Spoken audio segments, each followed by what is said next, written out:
Welcome to the Henderson Library's home edition of School Age Storytime. My name is Miss Rita, and this afternoon I want to share some puzzle stories and some riddle stories with you.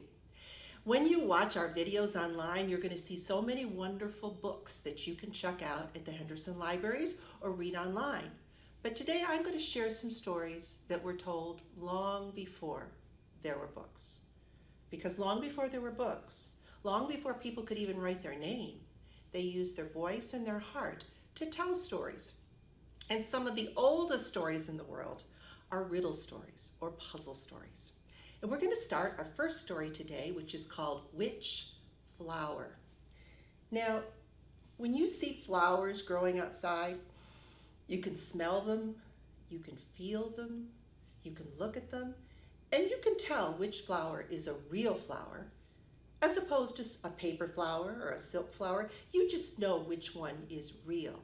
But in our story today, there is a king and a queen and a puzzle about which flower is the real flower.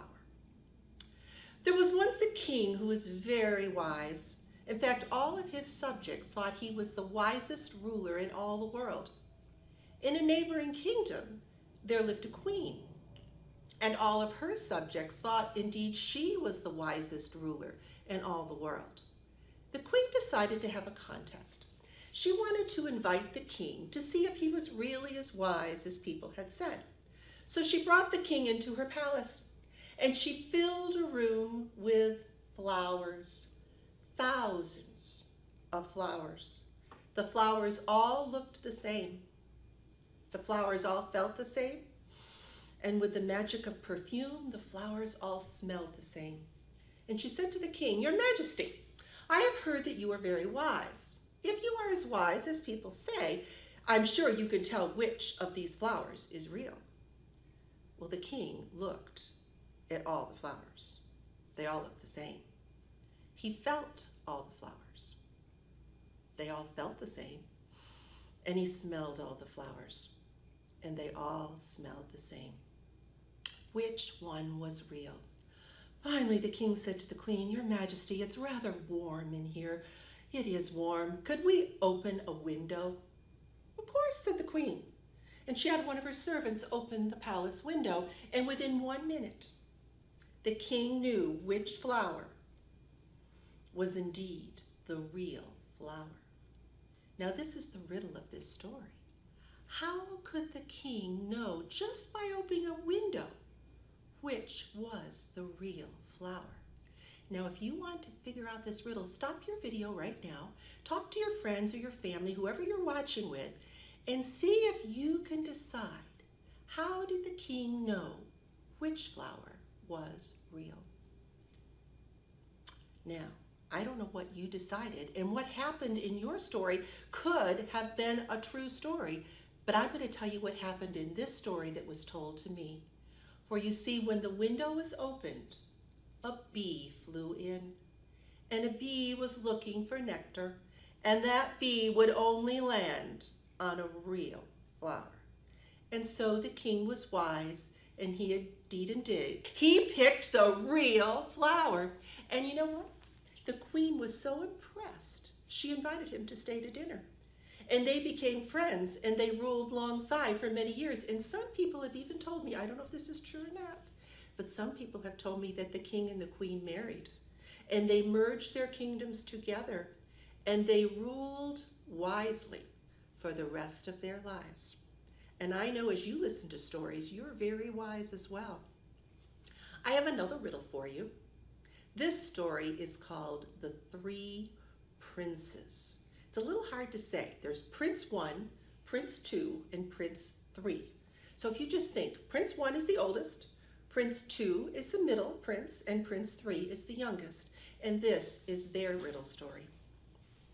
There was once a king and a queen who had the most beautiful daughter in the world. And she was to be married. But how could they pick a husband for her? They even let her decide, and she couldn't choose which of the many princes in all the kingdoms she should marry. So they decided to have a contest. And the king said, "I am going to invite all the princes to take 1 year and search the world for the most precious thing they can find, something that is unique and fantastic and the most valuable object in the world. So there were many princes who went out, including the 3 we know, the oldest, the middle, and the youngest prince. And they all went out searching for the most valuable thing in the world. Well, they spent almost a whole year looking, but finally the 3 brothers each found their own object, and they met together just as the year was about to end. And the oldest prince said, "Look what I found." And you know what he found? A crystal ball. And with that crystal ball, he could see everything in the world, everything that was happening. The second son, "Oh, I searched well too. I found this flying carpet. And when I sit on this flying carpet, I can go anywhere in the world within 1 second." "Amazing," said his 2 other brothers. And the youngest brother said, "Look what I found. I found an orange." "An orange?" they said. "Why, anyone can go to the market to buy an orange. Why is your orange so special?" "Oh," said the youngest prince, "this orange is magic. It will heal anyone who is ill, even if they are almost dying, if they're almost not here anymore. If they eat this orange, they become well again." Well, the 3 princes decided to go back and see if one of them would be chosen by the king and the queen and the princess. So when they were ready to go back, the prince who had the crystal ball said, "Let's just look and see if anyone else has gone back before us."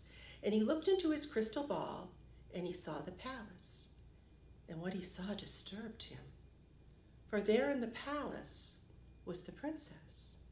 And the princess lay in her bed. And she was ill. "Oh no," thought the eldest prince. "The princess is dying. We have to go back and help her. But how can we get there in time? My magic carpet, my flying carpet," said the second prince. And they all sat on his flying carpet, and they were back at the princess's bedside within a minute. And then the youngest prince, he took out his orange and he gave it to the princess, and she ate it. And by the time she had eaten each piece of the orange, her color had come back into her cheeks. She was breathing normally again, and she was well.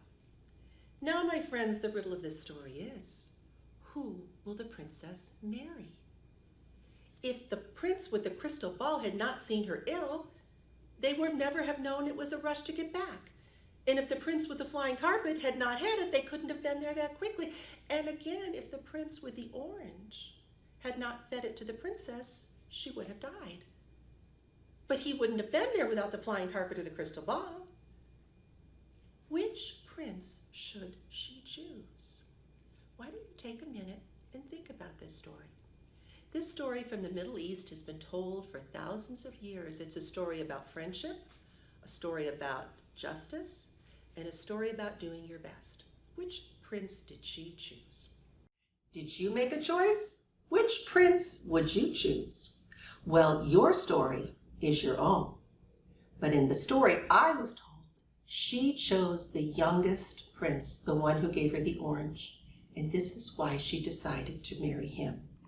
She said to the eldest, "It is true, without your crystal ball, you would never have known I was sick." And to the middle prince, she said, "Without your flying carpet, you would never have been here in time." But to the youngest prince, she said, "When you fed me the orange, you gave me everything you had to make me well. Your 2 brothers still have the crystal ball and the flying carpet, but you gave me everything. And so I will marry you."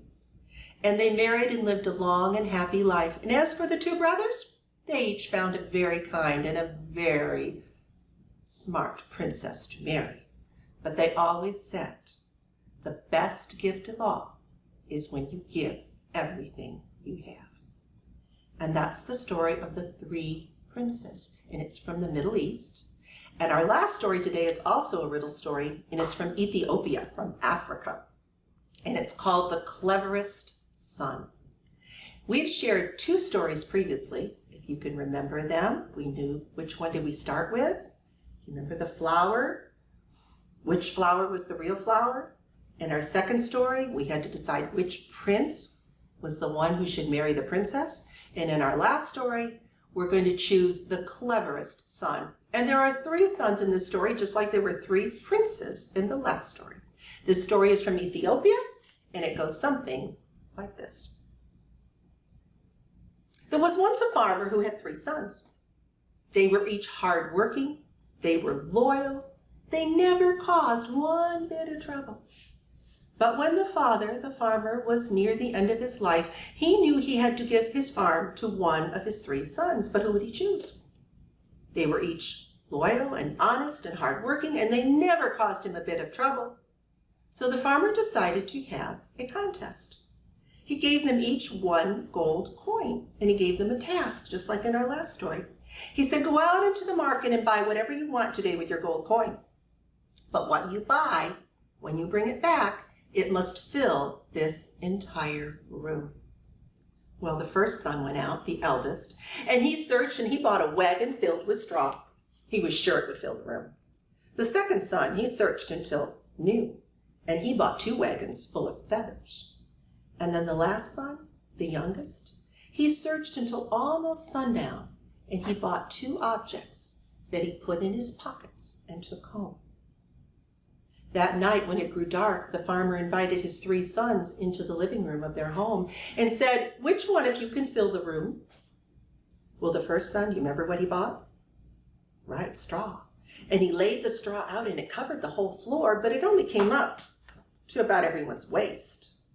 And then the second son, he went out and he gathered all the feathers, right? And he fluffed them up, and you were right. Those feathers filled every corner of the room. But you know what feathers do after they fluff up? They come down. And those feathers filled up about half of the room. But then the youngest son, he took out those 2 objects and he put them on a table and he put them together. And within a second, the entire room was filled. Now, my friends, the father said to the youngest son, you are the wisest, you are the cleverest, I will give the farm to you. But he was so wise and so clever. He knew he could not work that farm all by himself, and he invited his 2 older brothers to live with him. And they and their family and their children and their children's children lived on that farm for generations. And they always told this story, especially to a stranger, maybe someone from Henderson, Nevada, who was coming by. They would tell them this story and say, can you guess? What 2 things did the youngest brother buy? They were small enough to fit in his pocket, but he filled the entire room. What do you think he bought? Turn off your video a minute. Think to yourself, think to your family, decide what could you buy that was so small you could fit in your pocket and you could fill the room. Did you think about it? Well, you could fill the room with many things, and your answer may have worked, and you may have won the farm. But let me tell you what happened in this version of the story from Ethiopia. The youngest son took out a candle, and he lit a match. And when he lit the candle, the room filled with light. And we hope that you've enjoyed the stories today and they filled you with some light. Remember, our theme for Summer Reading Challenge this year is Imagine Your Story. So make sure you check out the Henderson Library's YouTube channel and you sign up online for our Summer Reading Challenge and imagine your own story. And thank you for sharing these stories with me.